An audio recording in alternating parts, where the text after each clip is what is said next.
Agora eu vou chamar a professora Sônia Magalhães Campelo, por favor, e a professora Ana Luísa Menezes Lage, para as duas virem nos falar da internacionalidade do curso de Arqueologia da UFP desde seu início.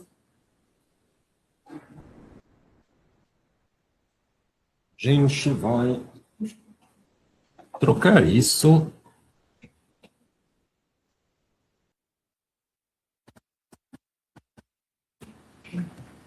Fixar esse bloco, pronto. Então, eu vou guardar um microfone só para vocês. E vai ficar aqui. Vocês duas. Eu acho que eu vou ficar aqui. Pronto. Se não está estendida nada, dá para ver você pelo ângulo aqui. O áudio está funcionando? Está funcionando? Muito obrigado pela presença de vocês duas para resgatar o aspecto do curso de Arqueologia da Universidade Federal do Piauí e sua interlocução desde as primeiras horas com... a gente poderia chamar o curso de Arqueologia da UFP de um desdobramento da cooperação franco-brasileira? Sim. Por favor, contem para a gente. Boa tarde a todos. Eu inicio essa conversa informal agradecendo ao professor Gregoire a iniciativa de trazer para o nosso meio profissionais de outras regiões, né, para conversar sobre uma questão que é muito cara a nós piauienses, esse fato de haver, há mais de 4 décadas, uma cooperação internacional firmada com a França. Embora, do ponto de vista dos projetos, às vezes isso seja interrompido, o professor Antoine já explicou como se dá, não é? Mas, até hoje, até o desaparecimento daquela que eu considero a maior representante da internacionalização da arqueologia com relação à missão franco-brasileira, que é a Miede Quidon, a quem eu pediria uma salva de palmas.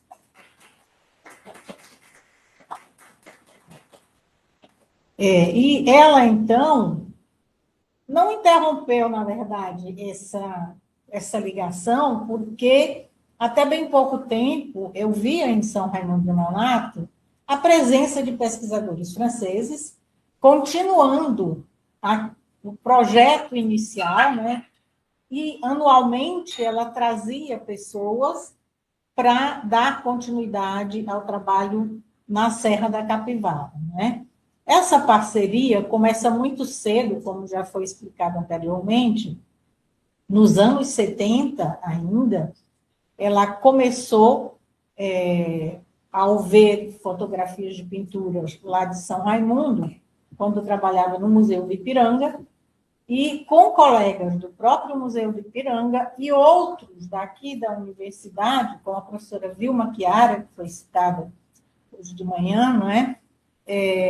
Elas começaram a ir até a região de São Raimundo e a efetuar as pesquisas. Mas, claro, que buscaram, sobretudo, uma ampliação disso, indo buscar apoio técnico, financeiro, enfim, apoio que nós não tínhamos, de modo geral, muito ampliado aqui, mas também sempre tivemos. CNPq e CAPES foram 2 órgãos básicos, base na continuação desse processo, né, entre as duas nações nessa área da arqueologia. Então, Miede, eu diria que é uma guerreira incomparável, porque ela teve que enfrentar situações muito complicadas, ano a ano,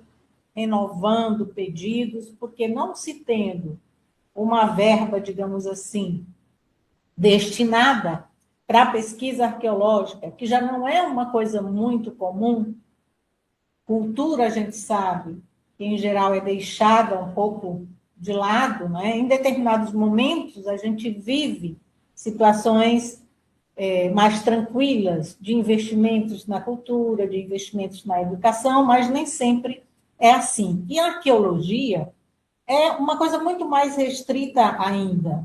Então, buscar esse apoio era fundamental. E, a partir desses primeiros momentos de amizade com a professora Silvia Maranca, como também já foi dito, havia também Margarida Daveno Andreata e a Águida Vilhena e outros que vieram ao Piauí, né, fazendo parte dessa equipe inicial da professora Miele Guidon, e nos trouxeram, evidentemente, conhecimento, outras formas de enxergar a realidade encontrada aqui dentro da área da arqueologia. Então, tudo isso foi nos enriquecendo. E essa parceria trouxe também, durante um determinado momento, porque se conseguiu, em 1978, fazer a primeira especialização sobre arqueologia no Piauí. E dela participaram vários colegas, mas restaram poucos para continuar, né? A única que eu me lembro que continuou firme foi a professora Jacionira, que já foi professora da casa, mas já se aposentou, né? E depois, uma segunda especialização foi em 1983. Dessa participamos eu, a professora Conceição Lage, e outros colegas também, inclusive a professora Ana Clélia, que já é falecida, né, mas que foi professora dessa casa também. E, a partir daí, eu tive, digamos assim, um presente, porque fui agraciada com uma bolsa do Consulado Francês, do Ministério das Relações Exteriores, né, para ir à França por um ano, para fazer um DA. E eu fui, né, com a cara e coragem, uma jovenzinha de 22, 23 anos, saída do interior do Piauí, né, e me aventurei para ir a Paris fazer isso. Fiz na Sorbonne, a experiência foi maravilhosa, e eu gostaria de destacar justamente a importância desses intercâmbios. O Piauí hoje já faz isso em termos de governo estadual. Ele realmente dá muito incentivo, ele manda alunos do ensino médio para fora. Então, já se vê uma outra forma de enxergar o ensino no Estado, não é? Mas isso vem já daquela época. Então, uma abertura desse tipo é enriquecedora demais. Eu diria que a experiência, ela nos abre portas, nos abre janelas, nos faz enxergar o mundo de uma outra forma, não é?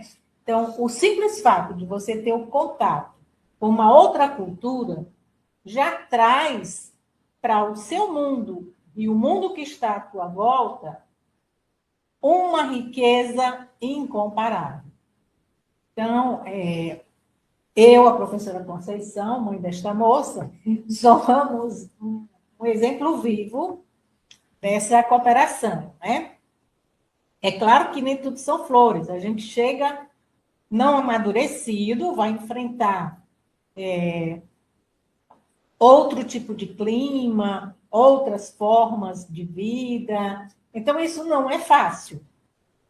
E a língua também, porque às vezes a gente vai com pouco conhecimento da língua. Eu vi que o professor Antônio também, no início, disse que não era muito bom em português, mas hoje ele está excelente, né?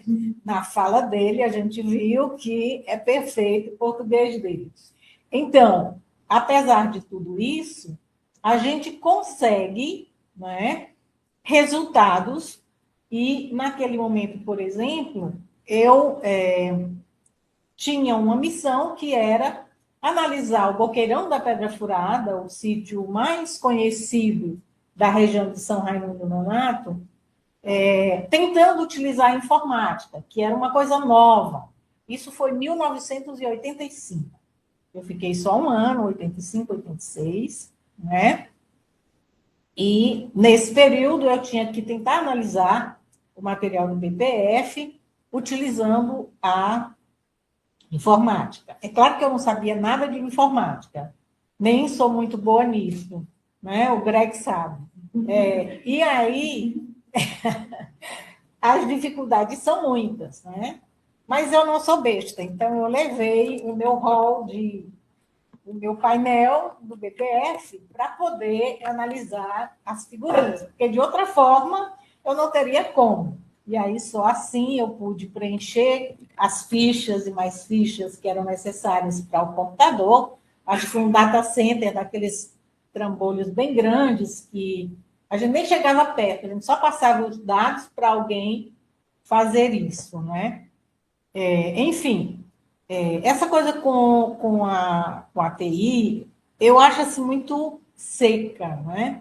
Eu sou mais tendente às áreas das humanas, porque esse contato com o ser humano, esse contato com o outro, é muito mais, digamos, prazeroso do que a coisa seca com os dados que vão lá para os computadores, enfim. Mas eu consegui fazer minimamente meu trabalho e foi muito importante porque conheci professores que eram expressões máximas em diferentes áreas, não é?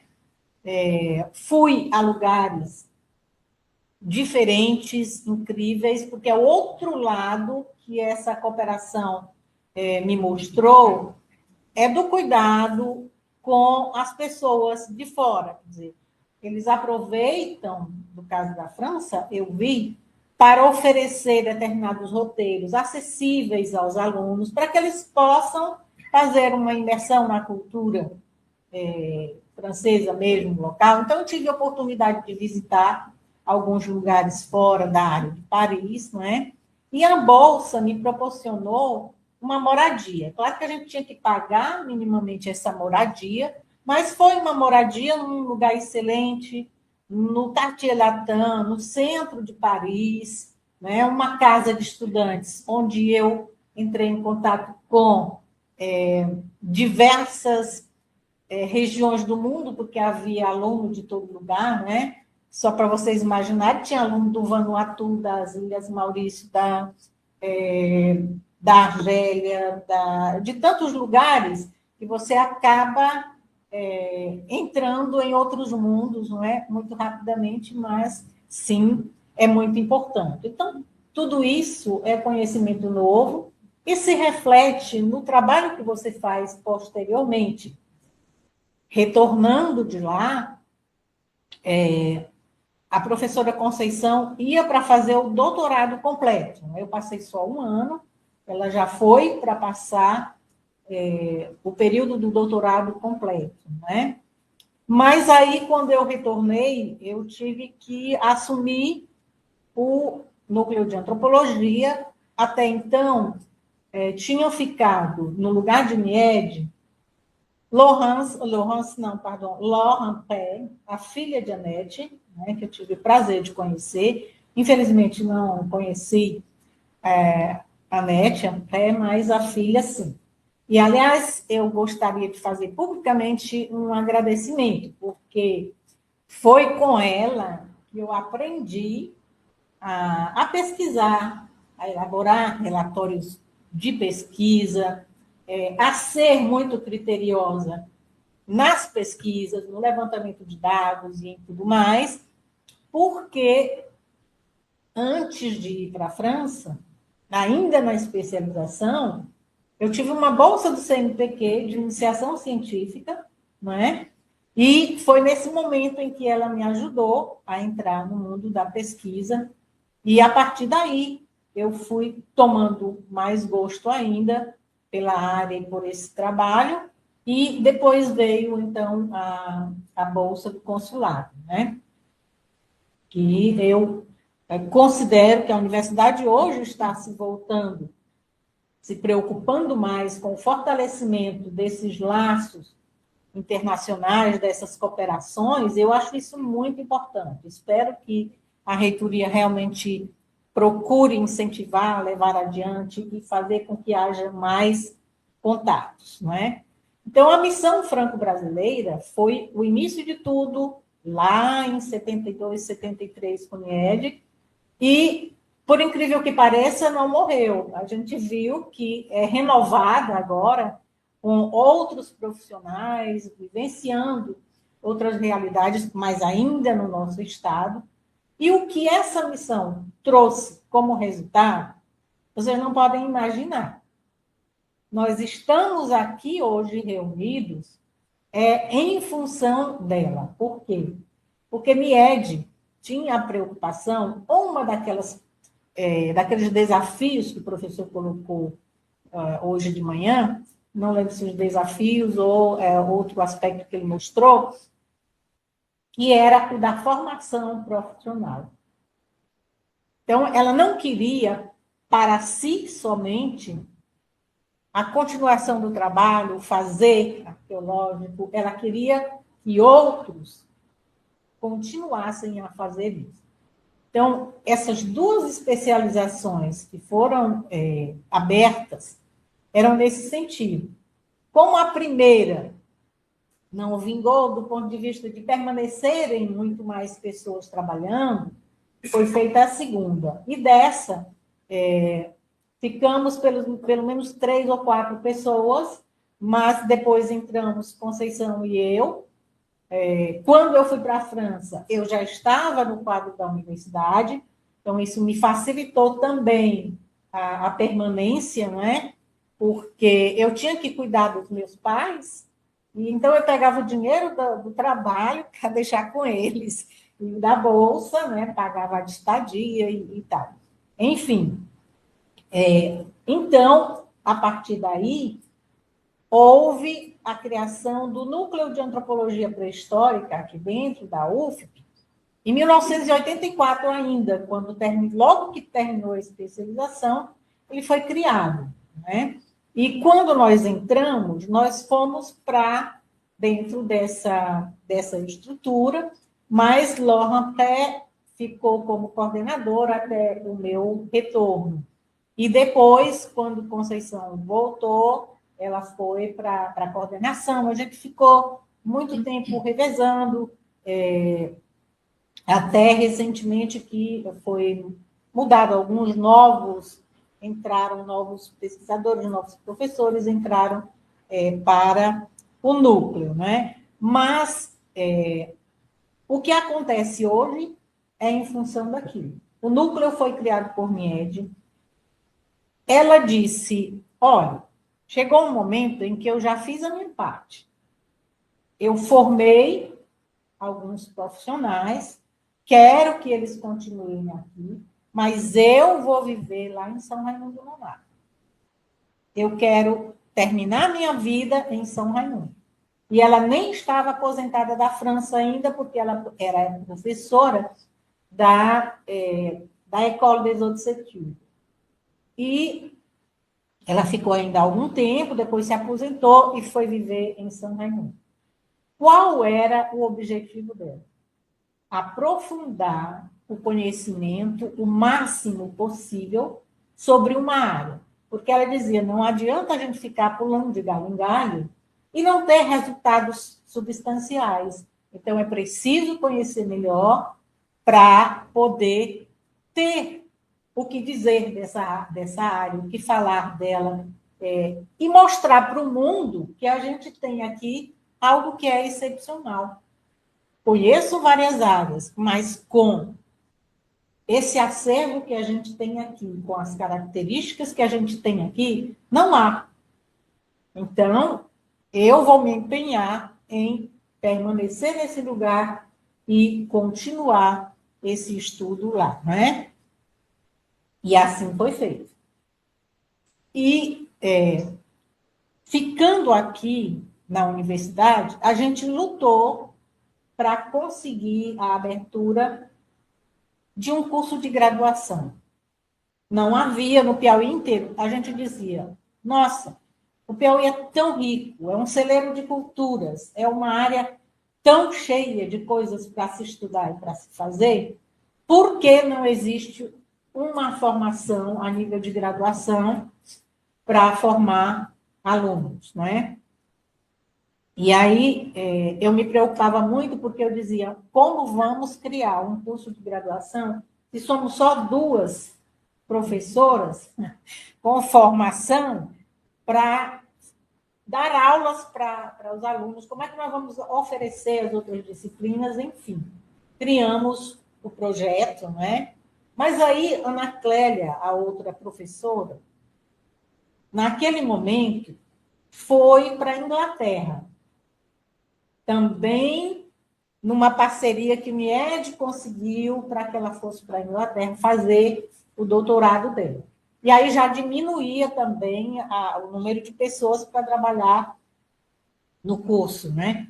Então, a gente pensou, vamos deixar um pouco aqui, tentar talvez esperar a Ana Clélia voltar, mas vamos procurar parcerias em outros setores da universidade.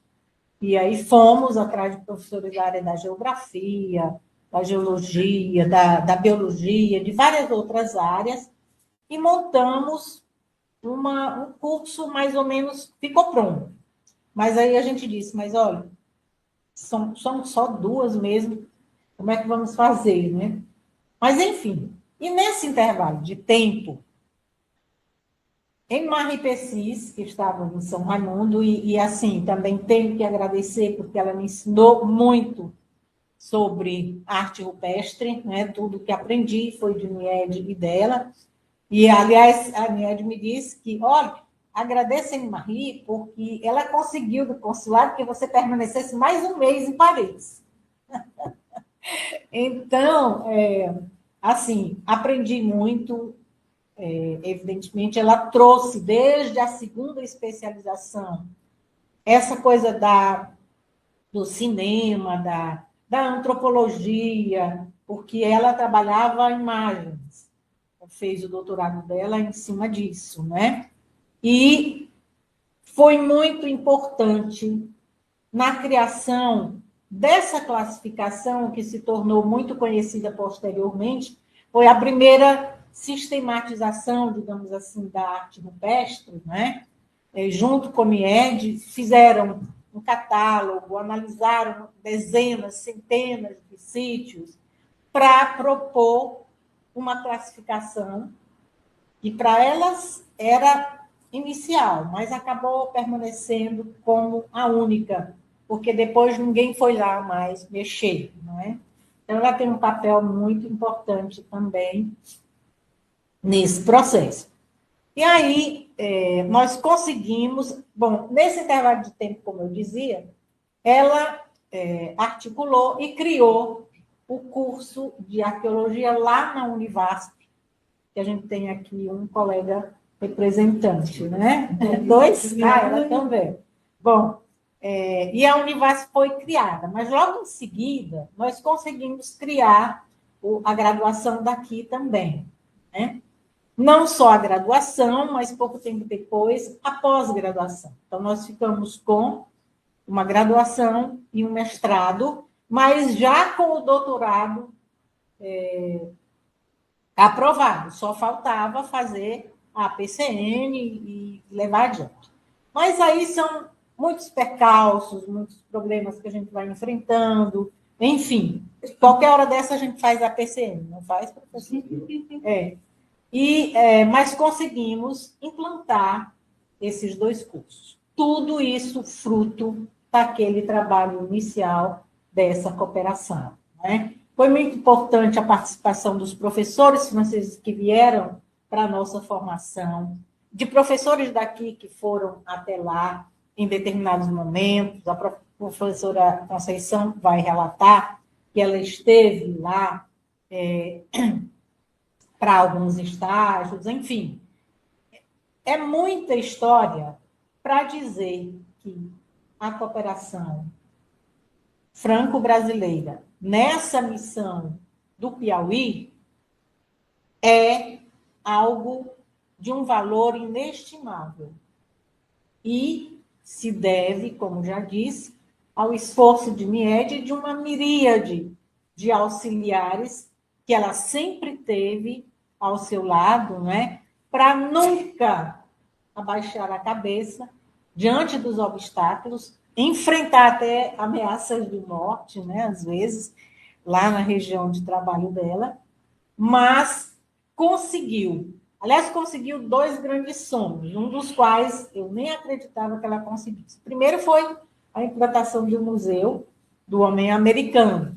E em seguida não, dezenas de anos depois, o Museu da Natureza, né? Então, ela ficava sonhando com o Museu da Natureza, designava pessoas para desenharem o que ia ser exposto, já olhando para o material que tinha sido resgatado, enfim. E eu ficava, meu Deus, será que vai ser possível montar esse museu? É uma coisa tão distante, é uma estrutura tão grande.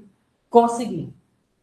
Então, no fundo, eu acho que ela estava muito satisfeita, e ela ficava muito satisfeita quando nós daqui, Conceição, eu e outros colegas, levávamos alunos do curso de graduação para visitá-la lá em São Raimundo, visitar o parque e também ir vê-la, né? Então, ela gostava muito. E aqui a gente tem, inclusive, alguns alunos da primeira turma, né? Acho que Calil era da primeira turma, não é? Carol também era da primeira turma. Então, esses meninos tiveram, assim, um privilégio enorme de também conviver com ela e de irem à Serra da Capivara e viverem toda essa realidade.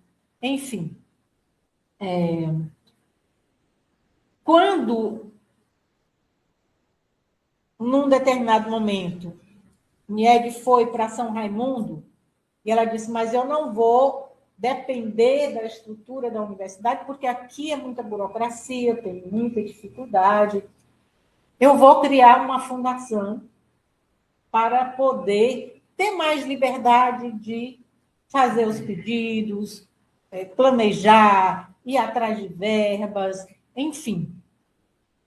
E me diz, olha, vá à Secretaria da Fazenda e procure os documentos que são necessários para criar uma fundação.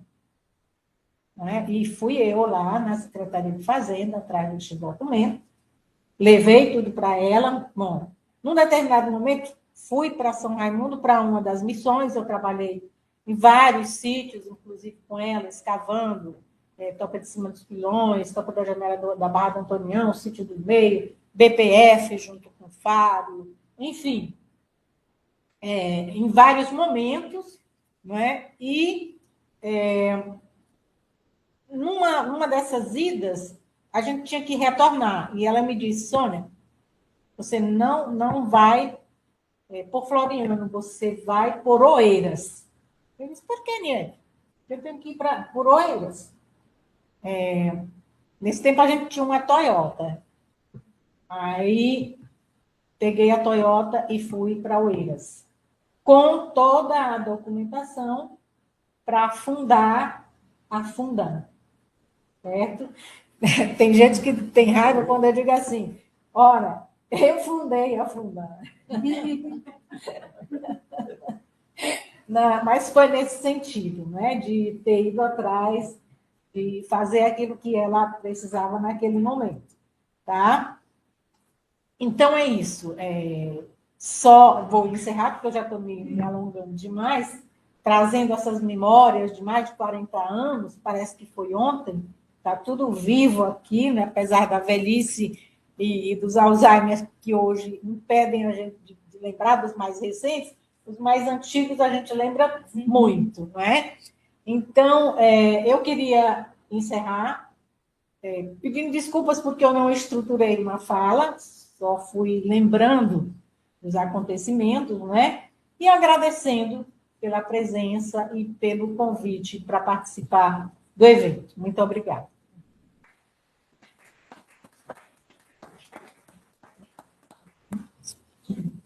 Obrigado, então, a gente tem a revelação agora da verdadeira fundadora da Fundam, entre nós. Muito obrigado, professora Sônia, por todos esses relatos. Vou passar diretamente a palavra para a Ana Luísa, assim depois a gente faz perguntas, pode ser? Então, por favor, professora. Olá, boa tarde a todas, boa tarde a todos. Eu vou, antes de mais nada, pedir licença, mas eu vou fazer uma leitura aqui, porque eu fiz um pequeno texto para conseguir sintetizar também, tá? Porque, na realidade, a minha relação, eu vou falar um pouquinho da minha trajetória pessoal, da minha história de vida. Não está envolvida também com a missão, mas, assim, eu vou fugir um pouquinho dos trabalhos acadêmicos, tá bom?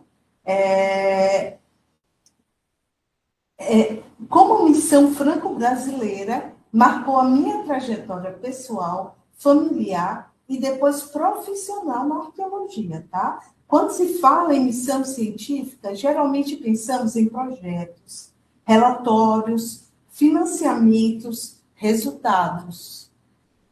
Mas, hoje, eu gostaria de falar um pouquinho de outra dimensão, tá? O que acontece com as vidas que orbitam em torno dessa missão. Eu adorei as memórias da professora Sônia, poderia citar várias, inúmeras aqui, que ela acabou de apresentar para a gente, né? Assim como aquelas que ouço em casa, né?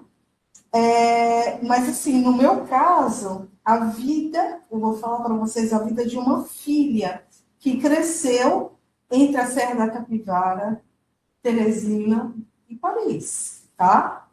Entre o português e o francês, entre a casa e o mundo. Minha relação com a missão franco-brasileira começa antes de mim, com a história da minha mãe. Eu acho que alguns devem saber, relatando para todos, eu sou filha de arqueóloga, tá? Minha mãe é a professora Conceição Lage, também esteve envolvida, juntamente com a professora Sônia, que eu adorei os relatos iniciais, que ela fundou a Fundam, que a professora Sônia fundou a Fundam. Eu já admirava, agora eu vou me tornar fã-clube, né? Eu vou abrir um fã-clube, tá? Mas, assim, foi por meio dessa missão que ela teve a oportunidade de fazer o doutorado na Sorbonne, tá? Isso não foi apenas uma conquista individual, foi uma mudança de rota para toda a família, né? Quando ela foi, nós todos fomos juntos. A ciência, nesse caso, não ficou restrita ao laboratório ou ao sítio arqueológico. Ela atravessou a sala de casa, a mesa do jantar, os planos de futuro. Eu fui para Paris com 2 anos de idade, tá? E voltei com 6. Foram apenas 4 anos, né? Mas 4 anos vividos numa fase em que tudo marca. A língua, os cheiros, as ruas, os medos, as festas, os pequenos acidentes que viram cicatrizes. Eu me lembro também de um acidente terrível que eu tive no apartamento, e a gente foi para o hospital. Eu me lembro de tudo, toda a reação dos médicos. Eu era muito novinha, mas isso eu me recordo, está muito vivo na minha memória, tá? Fui alfabetizada em francês. Aprendi a escrever o mundo primeiro em outra língua. Apesar da pouca idade, guardo lembranças muito nítidas. A escola, o som do recreio, algumas professoras, o caminho de casa, os passeios em família e certas comemorações, tá? Que tinham sempre um misto de encanto e estranhamento. Porque, no fundo, eu era uma criança brasileira vivendo numa infância francesa. Essas memórias não são só fofas ou curiosas, elas moldam a forma como eu enxergo fronteiras, nacionalidades e diferenças culturais. Desde cedo, fui entendendo que pertencimento pode ser múltiplo, que é possível ter mais de um lugar chamado casa. Quando voltamos ao Brasil, eu tinha 6 anos e mais intimidade com o francês do que com o português. Isso gerou uma série de confusões linguísticas, tá? E também emocionais. Eu estava voltando para o meu país, mas me sentia estrangeira na própria língua, né? Eu lembro também que na escola tiravam muito sarro de mim, porque algumas palavras, por exemplo, Manaus, eu falava Manu. Eu não falava Manaus, né? Na escola eu precisava reaprender a me expressar, reaprender o jeito brasileiro de falar, de brincar, de me relacionar. A mistura de idiomas aparecia no meu dia a dia. Às vezes, faltava uma palavra em português e vinha espontaneamente em francês. Nesse período, a língua era quase um espelho da minha própria sensação de deslocamento. Mais tarde, já adulta, eu voltei à França em 2008. Nessa ocasião, aconteceu algo muito curioso, tá? Eu compreendia, conseguia compreender tudo, vinha muito fácil, tá? O que me diziam em francês, mas respondia muito em inglês, me vinha assim rapidamente em inglês. A cabeça funcionava como um arquivo cheio de pastas. O francês estava lá, guardadinho, o inglês, mais usado na fase recente, o português, língua do cotidiano. E eu transitava entre essas camadas, nem sempre de forma consciente. Tá? Essas experiências me fizeram entender que línguas não são apenas ferramentas de comunicação, são também lugares de memória e afeto. Cada idioma aciona um conjunto de lembranças, de cenas da infância, sensações de pertencimento ou estranhamento. No meu caso, a Missão Franco-Brasileira não foi apenas um projeto científico que eu ouvi contar. Ela atravessou o meu processo de formação como sujeito. Cresci vendo dentro de casa livros, fotos de campo, tá? Conversas sobre sítios arqueológicos, reuniões de equipe, preocupações com preservação do patrimônio. A professora Miede Guidon, às vezes, ela ia lá para casa, ela dormia lá em casa para ir para outros lugares, tá? A professora Sônia estava constantemente, era a tia Sônia. Era a tia Sônia. Até ela ser professora da universidade. Ainda hoje, esse convívio precoce com outra cultura e com o ambiente de pesquisa foi me ensinando, mesmo sem que eu percebesse, a lidar com diferença, com mudança, com trânsito geográfico, linguístico e simbólico. Tá? Hoje atuo na área da arqueologia, desenvolvendo trabalhos que, de certa forma, começaram muito antes do meu ingresso formal na universidade. Muitos desses temas chegaram a mim pela porta da cozinha, da sala, das viagens em família, da observação silenciosa do trabalho da minha mãe e da rede que compunha a Missão Franco-Brasileira. Costuma-se dizer que a missão deixou um legado para o país, para a ciência, para a preservação do patrimônio. Certo, professor? No meu caso, deixou também um legado íntimo, a escolha profissional, a sensibilidade para o território da Serra da Capivara, o respeito pelas pessoas que vivem em torno dos sítios arqueológicos, a percepção de que a pesquisa científica transforma destinos concretos.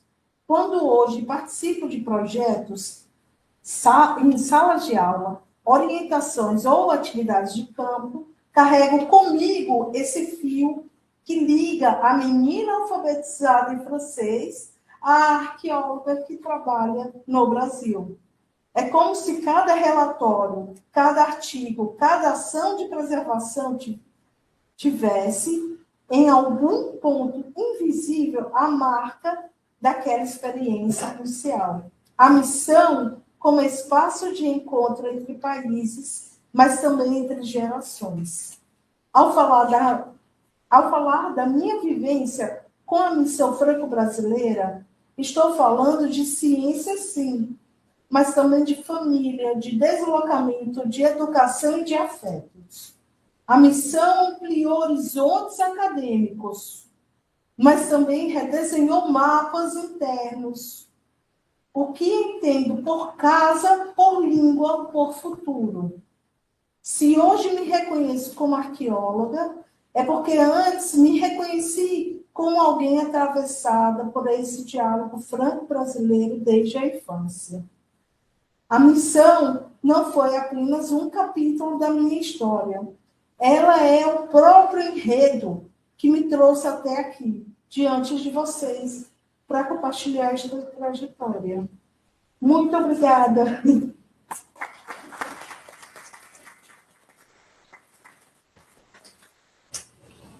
Voilà, Messier. Obrigado às duas por esses relatos pessoais. Eu acho um pouco uma das expectativas que eu tinha para a organização desse evento, de ouvir essas experiências pessoais de interculturalidade, de trocas, de como isso enriquece, na verdade, pode enriquecer, pelo menos, as nossas experiências, e de ouvir também detalhes importantes que a gente possa resgatar da história. E do dentro da formação do Piauí. Devia. Não devia. Está gravado. Houve uma pergunta, alguém tem uma pergunta do público aqui? Tem uma do aqui. Por que teve que passar por elas e não por Floriano? Sim, sim. É muito importante. É porque esse tipo de documentação, ela tinha que sair de lá, né? Não poderia ser da central aqui. Era algo que já era pré-determinado para ser elaborado pela unidade de Oeiras. Das internas, então. Mas alguém quer fazer uma pergunta? Eu acho que a gente tem tem uma coisa estranha com a arqueologia de fazer gerações de arqueólogos, né? A gente sabe dos Lickis, que o filho também virou paleontólogo, da sua mãe Conceição, a gente viu da filha da Anete também, enfim, ficou crianças que nascem no meio arqueológico têm uma propensão extremamente alta a se tornar arqueólogos também. É um aviso para todos vocês também, né? Se preparem que é bem provável que seus filhos queiram ser arqueólogos também. É algo que tem que saber de antemão, viu? Porque é cientificamente comprovado. Mas muito obrigado pelos seus relatos de experiências. A gente vê realmente que tem um brincamento, é difícil distinguir na arqueologia do Piauí, a UFP, da Fundam, da Nied, da França, enfim, tudo isso está completamente explicado em tantas dimensões, porque não é como se algum governador ou presidente francês estivesse vindo aqui, gostou muito e deixou 10 milhões para fazer coisas. Não, são pessoas com a família, com viagens de um lado para o outro, que permitiram também todas essas coisas do próprio curso de arqueologia, do Museu de Arqueologia e Paleontologia aqui, da Fundam, do Museu do Homem Americano, do Museu da Natureza, dos próprios parques. Tudo isso nasce dessa rede, não sei nem como chamar, né? Se conluiu de várias trajetórias de vida que foram criadas. Então, obrigado a vocês duas por terem resgatado um pouco disso. A gente encerra com isso, então, nosso primeiro dia de evento. Muito obrigado por todos. Aqui, quem está aqui ainda tem coffee break, Garganta Oeste, para a gente. Vamos aproveitar. Quem está, infelizmente, no remoto, não vai poder aproveitar o coffee break, mas... sim, a gente vai postar fotos para todo mundo ver. O coffee break é do Valdir Borim, pequena propaganda para ele. Melhor do Teresina. Sim, eu quero fazer também um agradecimento a todos os monitores e monitoras do curso que estão ajudando na organização desse evento, na administração desse vídeo ao vivo, na distribuição nas inscrições, etc. Muito obrigado a todos vocês. Está gravado também. Pronto, só para hoje. Obrigado.